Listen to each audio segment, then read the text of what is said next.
সাধারণ ছাত্র সমাজের পাশে আমাদের দাঁড়িয়ে সর্বশেষ পর্যন্ত তাদেরকে নিরাপত্তা দেওয়ার জন্য বলেছেন এবং তাদের পাশে থেকে এই ছাত্র আন্দোলনে শরিক হয়ে তাদের সাথে একমত পোষণ করে সর্বক্ষণ তাদের পাশে থাকার আহ্বান জানিয়েছেন।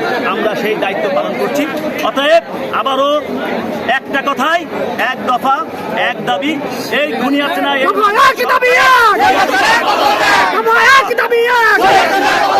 আমার ভাইয়ের রক্ত